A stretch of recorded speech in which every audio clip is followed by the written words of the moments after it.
हाय बच्चों, welcome to SSA Prayag academy में आप सबका एक बार फिर से स्वागत है। आज का टॉपिक जो होगा हमारे 12th और 10th दोनों के लिए बहुत ही फायदेमंद होगा, जिसका नाम है नरेशन, या इसको हम यह भी कह सकते हैं डायरेक्ट इनडायरेक्ट। आज इसके बारे में हम लोग सीखेंगे और भी काफी विस्तार से। ठीक है, तो सबसे पहले हम बात करते हैं क्या चीज, तो डायरेक्ट को हम प्रत्यक्ष कहते हैं, डायरेक्ट को प्रत्यक्ष कहते हैं और इनडायरेक्ट को हम परोक्ष या अप्रत्यक्ष कहते हैं, परोक्ष या अप्रत्यक्ष कहते हैं। अगर परिभाषा की हम बात करें तो वक्ता के द्वारा कही गई बात को ज्यों का त्यों कहना डायरेक्ट स्पीच कहलाता है। अगर हम परिभाषा की बात करें तो हम कह सकते हैं कि वक्ता के द्वारा कही गई बात को ज्यों का त्यों कहना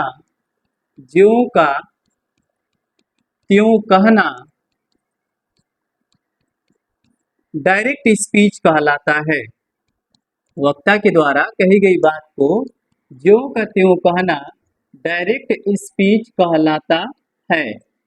अब हम बात करेंगे इसमें जो शब्द आ रहा है कहना, ठीक है, ये आता कहाँ से है, कैसे इसका इस्तेमाल करेंगे डायरेक्ट इनडायरेक्ट में।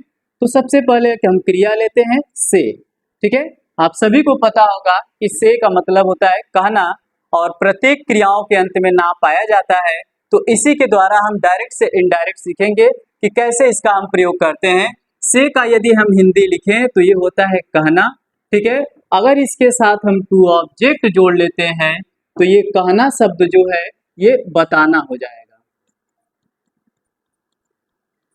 अगर इसको हम प्रेजेंट इंडेफिनिट में लेकर जाएं तो इसमें यस या यस लग जाएगा, तो यहाँ पे आपका हो जाएगा कहता। अगर इसके साथ टू जुड़ेगा तो यहाँ पे आएगा आपका टेल्स।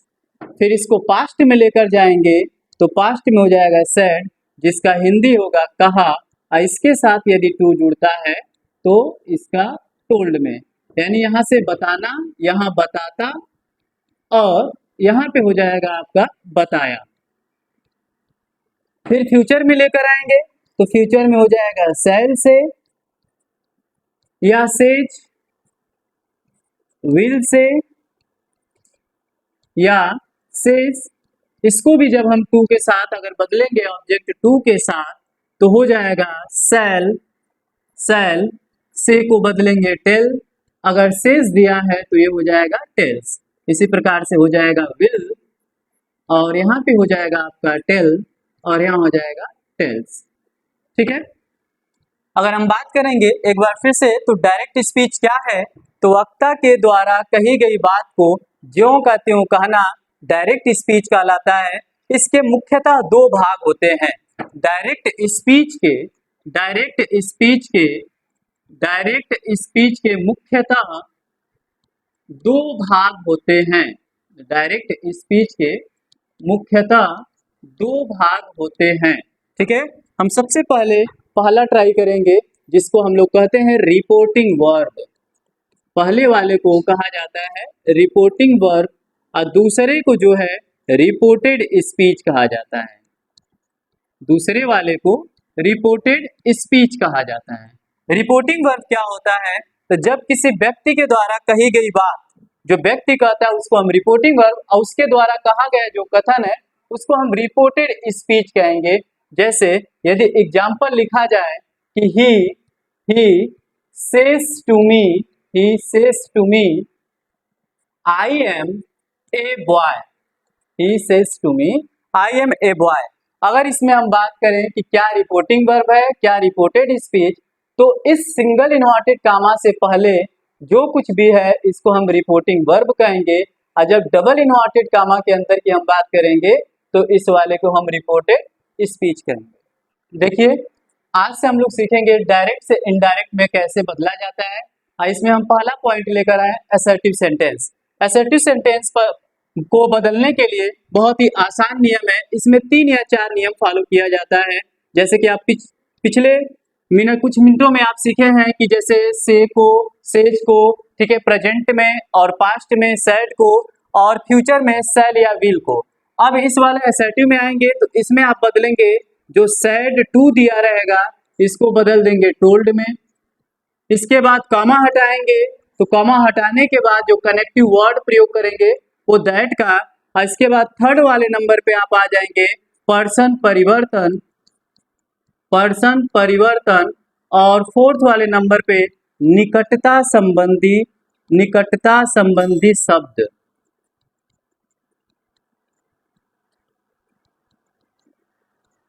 ठीक है, ये टोटल नियम को, ठीक है, हम लोग फॉलो करेंगे डायरेक्ट से इनडायरेक्ट बनाने में, और इसको हम सामान्य नियम के भी नाम से जानते हैं, जिसमें अब पहला नियम देखेंगे रूल नंबर फर्स्ट के अनुसार कि जब रिपोर्टिंग वर्ब प्रेजेंट या फ्यूचर टेंस में हो तो उसे रिपोर्टेड स्पीच में कोई परिवर्तन नहीं करते हैं। जैसे कि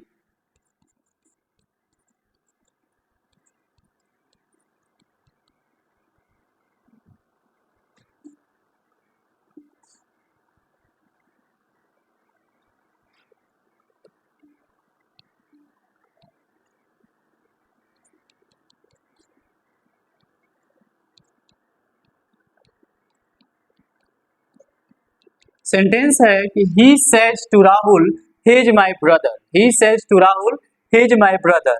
अब इसमें हम रिपोर्टिंग वर्ब देखेंगे, तो रिपोर्टिंग वर्ब दिया है ही सेज टू राहुल, यानी इसमें जो सेज है इसी से हम पहचान करेंगे कि यह प्रेजेंट में है। तो जब भी रिपोर्टिंग वर्ब प्रेजेंट या फ्यूचर में आता है तो रिपोर्टेड स्पीच में कोई परिवर्तन नहीं किया जाता है। तो इसको जब हम बदलेंगे तो he tells Rahul, inverted comma हटाएंगे दैट लिखेंगे, और ही जो है थर्ड पर्सन है,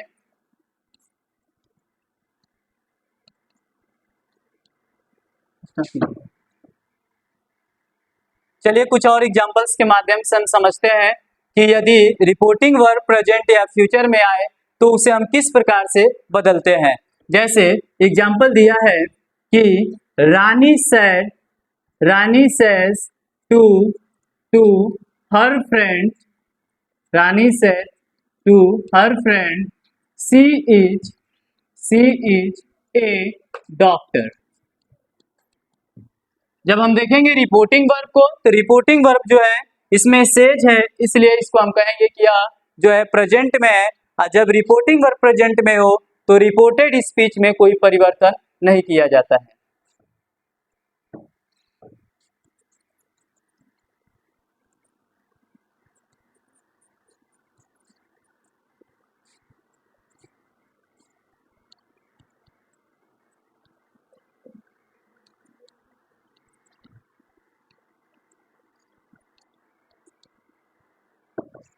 रूल नंबर सेकेंड के अनुसार यदि हम देखें रूल नंबर सेकेंड में, तो रूल नंबर सेकेंड यह है कि यदि रिपोर्टिंग वर्ब पास्ट टेंस में हो, यदि रिपोर्टिंग वर्ब पास्ट टेंस में हो तो रिपोर्टेड स्पीच में परिवर्तन होता है।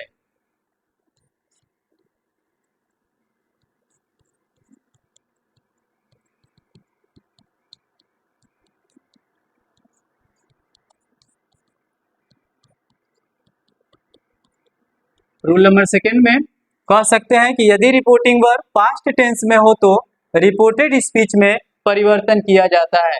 वह परिवर्तन इस प्रकार से है, वह परिवर्तन जो है वह इस प्रकार से है कि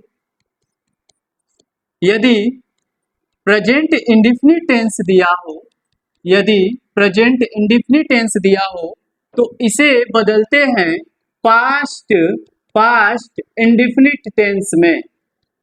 यदि रिपोर्टिंग वर्ब पास्ट टेंस में हो तो परिवर्तन किया जाता है। पहला परिवर्तन है प्रेजेंट इंडेफिनिट टेंस को बदला जाता है पास्ट इंडेफिनिट टेंस में।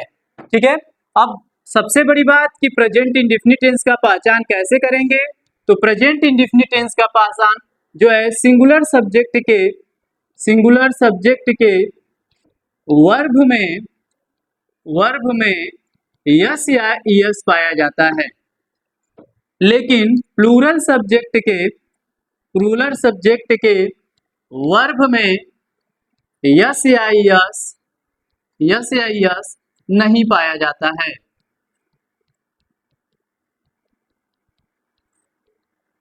अगर किसी भी क्रिया के अंत में यस या यस है, ठीक है, तो उसे हम प्रेजेंट इंडेफिनिट कहेंगे। अगर इन पूरे को हम कन्वर्ट करें डायरेक्ट से इनडायरेक्ट में, तो क्रिया का जो रूप होगा वह दूसरा हो जाएगा। जैसे एग्जाम्पल है, ही said to Ram, she reads a story। Example दिया हुआ है कि he said to Ram, she reads a story। Reporting verb जो है वो सिंगल इन्वर्टेड कॉमा से बाहर रहता है, और said to दिया है तो हम कह सकते हैं कि रिपोर्टिंग वर्ब जो है वह पास्ट में है, और जब यह पास्ट में है तो रिपोर्टेड स्पीच में परिवर्तन किया जाएगा। पहला परिवर्तन होगा कि सैड टू को टोल्ड में बदल दीजिए। सैड टू को किस में बदला जाएगा? टोल्ड में। इसके बाद राम, इन्वर्टेड कॉमा हटाएंगे तो जो कनेक्टिव वर्ड होगा वह दैट लिखा जाएगा। उसके बाद रिपोर्टेड स्पीच में ये थर्ड पर्सन है और थर्ड पर्सन को ज्यों का त्यों लिख दिया जाता है।